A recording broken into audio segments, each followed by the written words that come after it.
Cuando la temperatura está alta, el agua de los océanos, lagos, ríos y estanques se evapora más rápido. El vapor de agua pasa a la atmósfera cargando el aire de humedad y con el frío se condensa en minúsculas partículas que se agrupan para formar las nubes. Luego, esta agua retorna a la Tierra en forma de lluvia, granizo o nieve. Es lo que llamamos precipitación. No toda la precipitación alcanza la superficie del terreno. Parte se evapora en la caída y parte es interceptada por la vegetación o por las áreas construidas, desde donde regresa nuevamente a la atmósfera.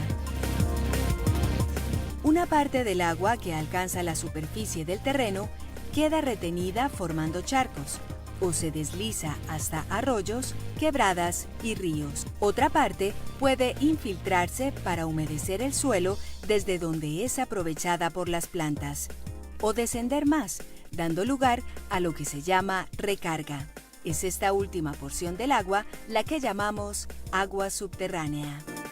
El agua subterránea recorre la corteza de la Tierra a ritmos tan lentos que pueden transcurrir hasta millones de años antes de que vuelva a la superficie. En varias regiones de Colombia, el agua subterránea constituye una fuente de abastecimiento para el consumo de la población y el desarrollo de diferentes labores.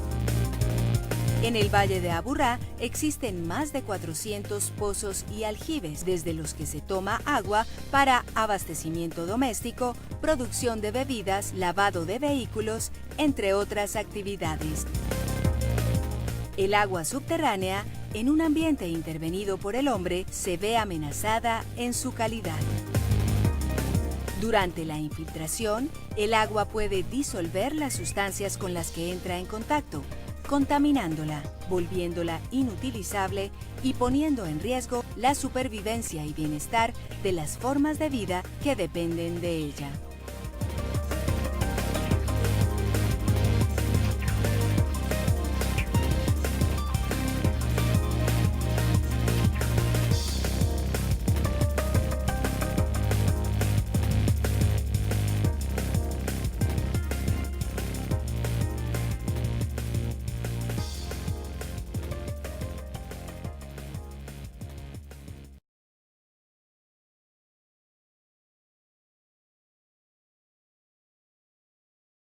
A continuación, la ingeniera Diana Girales nos hará su punto de vista sobre la alteración de los niveles freáticos en el departamento del Cesar a causa de las operaciones. Ingeniera. Buenas tardes. ¿Cuál es la problemática que se presenta en el departamento del Cesar por el manejo en minería de las aguas subterráneas o de los niveles freáticos? Normalmente en minería el agua es causante de una problemática de estabilidad mineral, sea subterránea o sea tierra.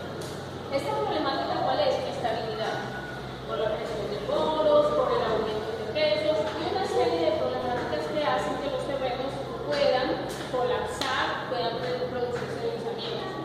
Por esta causa, las minas en general tienden y por recomendación deben buscar evacuar las aguas de los niveles freáticos. ¿Qué pasa cuando se evacúan las aguas de los niveles freáticos? También pueden ocasionar grandes problemas. Uno de ellos, cuando se evacúan las aguas que están contenidas en la roca, ellas están ocupando espacios vacíos. Al ocupar esos espacios vacíos, el agua que está contenida ahí está haciendo una presión, es lo que se conoce como la presión intersticial. Esta presión intersticial, al ser evacuada el agua contenida, esta presión pasa de un nivel cualquiera a un nivel cero, porque ya el espacio va a ser ocupado por aire, el aire no va a estar ejerciendo presión sobre los poros, sobre las paredes de los poros. Al disminuir esta presión, un terreno que estaba estable, para empezar a crear unas nuevas condiciones que pueden ocasionar inestabilidad. ¿Qué inestabilidad? ¿Cómo se ve reflejado? Como la presión es menor, los rocas que están por encima van a estar ejerciendo una presión mayor a la que la roca en sus nuevas condiciones puede resistir. Eso puede ocasionar que la roca colapse y puede ocasionar hundimientos en los terrenos. Esa es una de las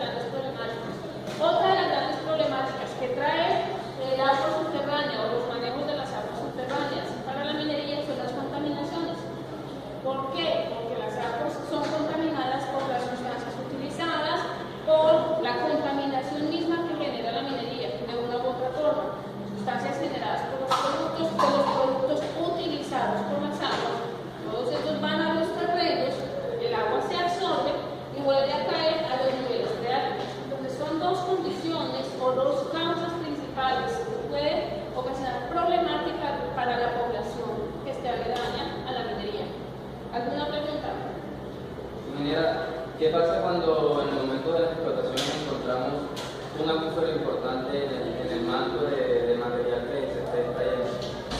Una de las cosas que se recomienda es un buen manejo de las aguas, ¿sí? Entonces, se tiene que tener como traer como a población o entrar a mirar qué es lo mejor. Si lo mejor o lo más recomendable es mantener el acuífero sano y tratar de alejarlo, ¿sí? O tratar de evitar que esas aguas lleguen hasta el punto exacto de la minería sin que se logre sacar todo el agua, ¿sí?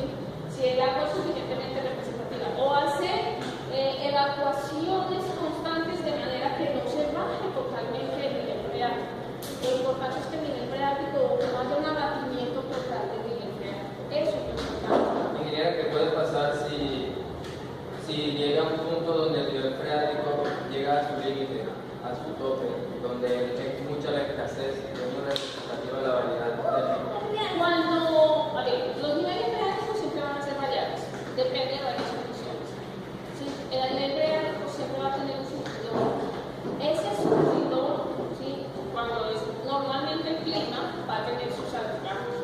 Pueden ser aguas de ríos, quebradas cercanas que también tienen sus altibajos. Todo depende de qué, de los climas. Entonces, ¿qué es lo que pasa? Cuando se abate totalmente un nivel freático, lo que yo explicaba ahorita, las presiones que hacía el agua en los poros van a hacer pasar de una presión cualquiera, que es el agua con una presión cero que va a estar agrupada por ahí. Esta disminución de presión hace que la roca que tenía una presión natural y una presión encima que se le estaba ejerciendo, esta presión disminuye, entonces la superior va a ser mayor, hace que disminuya, aplaste, digamos de esta manera, la roca que contenía el agua. Ingeniera, ¿y existe en el mundo algún ejemplo, algún antecedente sobre un lugar específico donde ya estos niveles han ocasionado, digamos, alteraciones o cosas negativas en el terreno donde se... Sí, hay muchos terrenos, ¿sí? Con el terreno más representativo o el lugar más representativo, que no ha sido por minería, pero que sí se ha presentado un abatimiento total del nivel freático en México. En México se secaron totalmente niveles freáticos, esto ha ocasionado hundimientos en el terreno, ha ocasionado grietas, caídas incluso de construcciones cuando el caso es muy severo.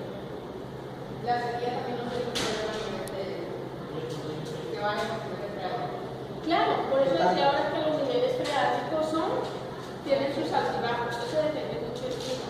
Cuando las sequías son muy fuertes, los niveles freáticos pueden bajar muchísimo.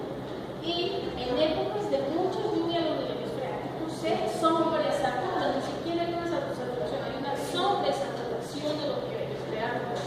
Ingeniera, y por lo menos en caso contrario, en que los niveles freáticos no estén muy bajos, sino que estén muy altos a nivel territorial, no solamente en un lugar específico, sino que por causas de lluvia o excesos de épocas lluviosas, el nivel freático se dispara y ocasione este aumento.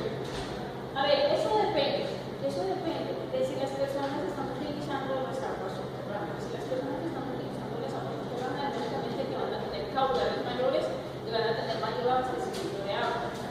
Pero si las personas no lo están utilizando, va a haber una sobresaturación y las aguas, va a haber un momento en que los terrenos, si los niveles freáticos están muy superficiales, en que los terrenos van a empezar a formar una especie de lagunitas naturales muy pequeñas, o los terrenos van a empezar muy húmedos. En épocas de verano, estos van a empezar su sequía y van a mantener su nivel normales. ¿Alguna otra duda?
que hay